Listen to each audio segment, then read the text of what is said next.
उत्तर प्रदेश में लोकसभा चुनाव के दौरान बीजेपी के खराब प्रदर्शन को लेकर इस समय मंथन बैठक चल रही है और लखनऊ में सीएम योगी मंत्रिमंडल के नेताओं के साथ में इस समय बैठक कर रहे हैं और सरकार के तमाम मंत्री इस समय मौजूद हैं।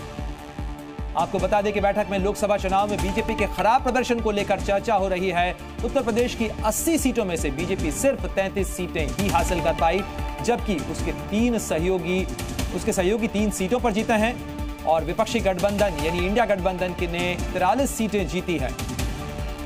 उत्तर प्रदेश में जहां डबल इंजन की सरकार के तमाम दावे किए जाते रहे, 80 में से 80 सीटें जीतने की बातें कही जाती रही, वहां बीजेपी का खराब प्रदर्शन रहा है। और आपको बताएं इस समय एक और बड़ी खबर, क्योंकि मोदी सरकार के शपथ ग्रहण की तैयारियां चल रही हैं और मोदी कैबिनेट का फॉर्मूला क्या होगा उसकी बड़ी जानकारी इस समय सामने आई है। मोदी मंत्रिमंडल में फॉर्मूला क्या कुछ होगा, बिहार से बीजेपी और जेडीयू के बराबर मंत्री बनाए जाएंगे, तो ये बड़ी जानकारी इस समय आपको बता रहे हैं। मोदी मंत्रिमंडल के लिए फॉर्मूला तय हो चुका है।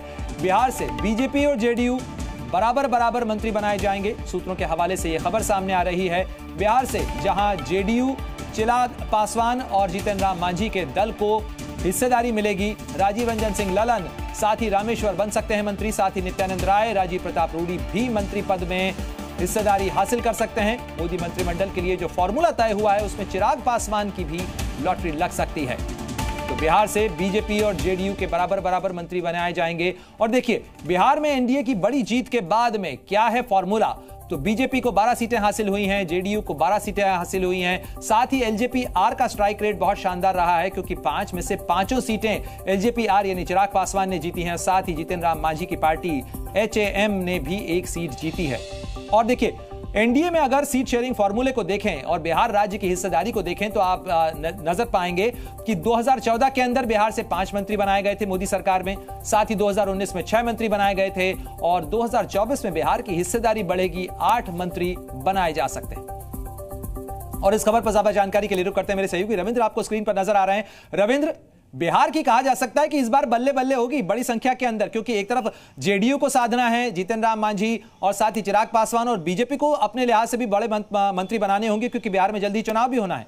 देखिए, बिल्कुल पढ़ना है। देखिए, बिहार से इस बार केवल बड़े चेहरे को ध्यान में नहीं रखा जा रहा है, बल्कि जातीय समीकरण को ध्यान में रखा है। और दूसरा, जो गठबंधन के सहयोगी हैं, चाहे जदयू है, चिराग पासवान है या जीतन राम मांझी, इन सबको नाराज नहीं करना है, इन सबको खुश करके रखना है। क्योंकि कल ही प्रधानमंत्री ने कहा कि गठबंधन के जो भी सहयोगी मंत्री हमारे होंगे सब मेरे लिए बराबर होंगे, यानी जो भी मंत्री बनेगा वो उसको समान महत्व दिया जाएगा। और इसीलिए कास्ट इक्वेशन को ध्यान में रखा जा रहा है। कम से कम बिहार में जदयू, जिससे कि 5 साल पूरी तरह से सरकार में रहे, और कल ही नीतीश कुमार ने कहा कि आ गए हैं तो यही रहेंगे, सबके सामने उन्होंने कहा। तो इसलिए सबको खुश करने के लिए जीतन राम मांझी खुद ही मंत्री बनेंगे, चिराग पासवान खुद ही मंत्री बनेंगे। जरा जल्दी से ये भी बताइएगा कि क्या बिहार के अंदर किसी तरीके के क्षेत्रीय संतुलन पर भी ध्यान होगा प्रधानमंत्री मोदी का? देखिए, बिहार में जातीय समीकरण सबसे महत्वपूर्ण होता है, उसको साधा जाएगा। जहाँ तक क्षेत्रीय समीकरण है वो पूरे देश के लिए होगा। सुरेश गोपी, जैसा कि मैं नाम ले रहा हूँ, वो पूरे साउथ का ये रिप्रेजेंट करेंगे, खासकर तमिलनाडु और केरल का रिप्रेजेंट करेंगे। डी पुरंदेश्वरी हो गई, सीआर रमेश हो गए, उसी तरह से कई ऐसे मंत्री होंगे जो टीडीपी से बनेंगे। तो कहीं ना कहीं क्षेत्रीय समीकरण भी साधा जाएगा, चाहे प्रफुल्ल पटेल हो, राजकुमार चाहर हो, जयंत चौधरी हो, ये सब जाट कम्युनिटी को रिप्रेजेंट करेंगे। तो चाहे कम्युनिटी हो या क्षेत्रीय समीकरण, बिल्कुल जाहिर तौर पर गठबंधन का धर्म ही है रविंद्र, यही है कि तमाम संतुलनों को साधते हुए आगे बढ़ना पड़ेगा।